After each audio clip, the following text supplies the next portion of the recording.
বছর বছর আশ্বিনী মহালয়ার পুণ্যস্তোত্র বাতাসে ভেসে যায়। কাশফুলেরা ঢেউ তোলে মাঠের পর মাঠ জুড়ে। বছর বছর ঢাকিরা ঢাক বাজায়। আলোয় আলোয় ভরে ওঠে গ্রাম, শহর, মফস্বল। আনন্দে, হাসিতে, গানে ভরে ওঠে দেশ। মা আসেন।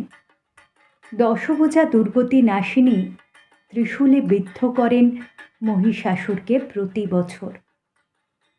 অসুর মরে না, মরেও মরে না, প্রতি বছর আবার বেঁচে ওঠে। প্রতি বছর আবার মা জগজ্জননীকে ভীষণ প্রচণ্ডা রূপে আবির্ভূত হতে হয়। আবারও মহিষাসুরের বুকে গেঁথে যায় ত্রিশূল। তবু মরে না অসুর। আসলে বছরে 4 দিন আমরা মা দুর্গাকে ডাকি।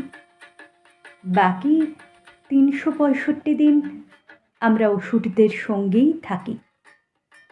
তাদের সামনে মাথা নিচু করি, তাদের আস্ফালনকে ভয় পাই, তাদের ধ্বংস সন্ত্রাসকে সমীহ করি।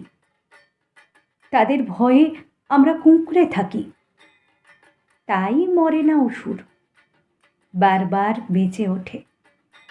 পাড়ায়, মহল্লায়, শহরে, নগরে, বন্দরে, মাঠে আমরা পুজো করি না, আমরা উল্লাস করি। আমরা মন্ত্র বলি না, আমরা উৎসব করি। আমরা হৃদয়ে দেবীকে আহ্বান করি না, মনের গ্লানি আর পাপকে নতুন জামা কাপড়ে ঢেকে রাখি।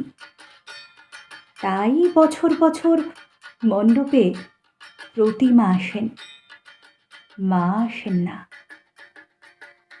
অসুরও মরে না।